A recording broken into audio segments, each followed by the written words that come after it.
Hey, hello friends. I'm Chanchal and today we are discussing power of compounding, eighth wonder of this world. Of course हम हमेशा सुनते हैं seven wonders of world but eighth wonder है हमारा power of compounding. आज इसी के बारे में एक छोटी सी स्टोरी आपके साथ शेयर करूंगी विद एन एग्जाम्पल ऑल्सो। ठीक है, और स्टोरी पहले बताऊंगी, फिर उसके बाद हम कैसे इसको यूज कर सकते हैं वो भी मैं आपको बताऊंगी एक्सेल सीट पे। ठीक है, चलो अब हम सिंपल सी स्टोरी सुनते हैं। सबसे पहले एन इंटरेस्टिंग स्टोरी। एक बार एक पर्सन गया किसके पास, राजा के पास। ये पुराने टाइम की कहानी है।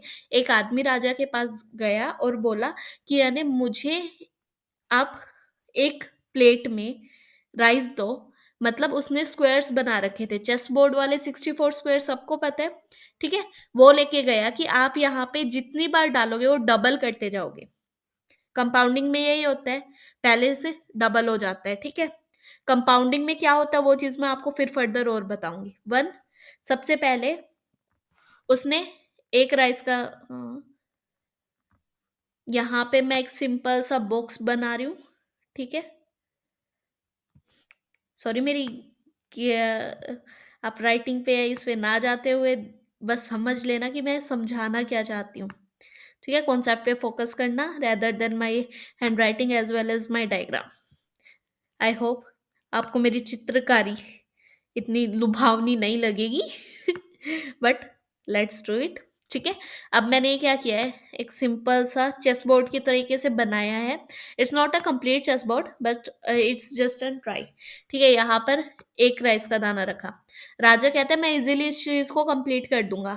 तब सिर्फ वो कहता है, जो आदमी होता है वो कहता है अगर आपने मुझे इतना दे दिया ना, ये मेरी पूरी लाइफ के लिए कंप्लीट है। वो बोला ये तो बहुत आसान है, ये तो तुम्हें मैं अभी दे दूंगा।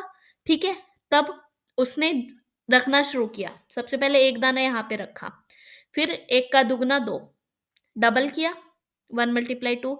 अब दो का दुगना चार, चार यहाँ पे आया। ठीक है, चार का दुगना आठ, आठ का दुगना एट मल्टीप्लाई एट 64। ठीक है, then 64 multiply 64 128 and so on. ऐसे ये चलता रहा और यहां तक आते आते वो हो गया करोड़ों में वैल्यू। 64th में वो करोड़ों में हो गया और अनाज वहां पर खत्म हो चुका था। मतलब चावल का उदाना ऑलमोस्ट खत्म हो चुका था, वहां पर अवेलेबल ही नहीं था कि वो 64th कॉलम तक भी पहुंच पाए। वो लोग 25th और 27th कॉलम तक ही मुश्किल से पहुंच पाए थे। In that compounding, that is the wonder of compounding, that is the power of compounding. इसीलिए कंपाउंडिंग को eighth wonder of this world कहा जाता है। यहाँ पर एक छोटा सा नील आर्मस्ट्रॉन्ग में कही हुई बात है, the best coat that reflects your approach, it's a small step for a man. मतलब अगर आप एक छोटा सा स्टेप उठाते हो तो वो पूरी मैन काइंड के लिए एक बहुत बड़ा स्टेप हो जाता है, पूरी दुनिया के लिए एक बहुत बड़ा स्टेप हो जाता है। ऑफ कोर्स इसीलिए हमें हमेशा एक अच्छे चीज के लिए वर्क करना चाहिए। अब मैंने जैसे कि आपको बताया था कि मैं एक्सेल में भी बताऊंगी सेम चीज। गिव मी अ सेकंड, मैं अभी एक्सेल शीट ओपन करती हूँ, then we will discuss in sheet. Hey, now we come on Excel sheet. Excel sheet में मैंने बेसिकली एक हाइपोथेटिकली डेटा लिया है। हाइपोथेटिकली डेटा क्या लिया है, मैंने अपनी इन्वेस्टमेंट की है। एक साल फर्स्ट ईयर इन्वेस्टमेंट, 1 लाख रुपए की इन्वेस्टमेंट की है।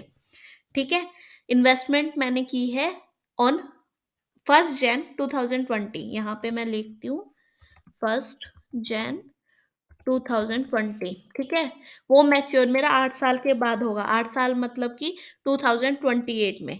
मेरे पास 1 लाख रुपए थे, वो मैंने एक पर्टिकुलर म्यूचुअल फंड में डाल दिए, शेयर मार्केट में डाल दिए, कहीं पे भी आप लगा लीजिए। और मुझे इंटरेस्ट वहां पर ईयरली बेसिस में मिल रहा है, वो भी 10%।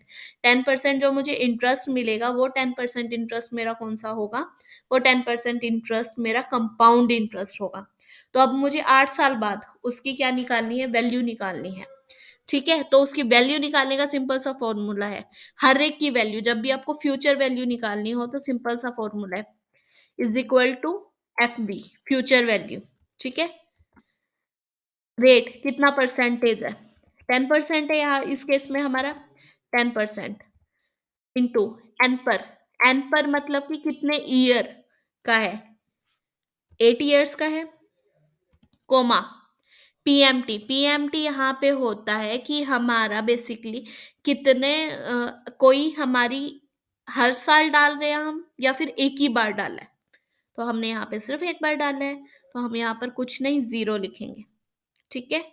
इसके बाद है पीवी, पीवी यानी कि हमने स्टार्ट किससे किया है, प्रेजेंट वैल्यू कितनी है, हम फ्यूचर वैल्यू निकालना चाहते हैं, तो प्रेजेंट में आज हमने कितने पैसे डाले, हमने डाले 1 लाख। ठीक है, 1 लाख हमने पैसे डाले, दैट्स ऑल। हमने ब्रैकेट कर दिया बंद, मारा इंटर। द वैल्यू इज 2,14,000, मतलब 2,14,000 रुपए इज इन डॉलर, और आप जौन सी करेंसी में भी निकालना चाहो ये है। अब यहाँ पे आप लोग सब सोच रहे होगे कि ये नेगेटिव का सिंबल क्यों है। इसका बहुत सिंपल सा आंसर है, ये नेगेटिव का सिंबल सिर्फ इसलिए, आपको 8 साल बाद 1 लाख के कितने मिल जाएंगे, 2,14,000, अगर हमारा इंटरेस्ट रेट होगा 10%।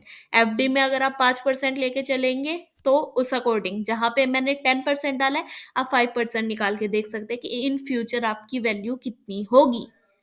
That's the basic formula, compounding का यही सबसे अहम है। कहाँ पर आप 1 लाख 8 साल के बाद आपको कितने मिल जाएंगे, 2,14,360 रुपए। Got it, that's the main soul of compounding. मतलब कि अभी अगर मैं इसको सिंपल लैंग्वेज में करके दिखाऊं, 1 लाख पे आपको 10% कितना हुआ, 10,000, तो नेक्स्ट ईयर 1,10,000। ठीक है, 1,10,000, ये फर्स्ट ईयर का है। अब 1,10,000 पे 10% निकलेगा आपका, ना कि 1 लाख पे। That is the power of compounding, क्योंकि वो डबल होगा, जो आपका आंसर है उसका 10% निकलेगा, मतलब सेकेंड ईयर पे वो कितना हुआ, 11, 1 2 3 4। ठीक है, इसका 10% निकलेगा।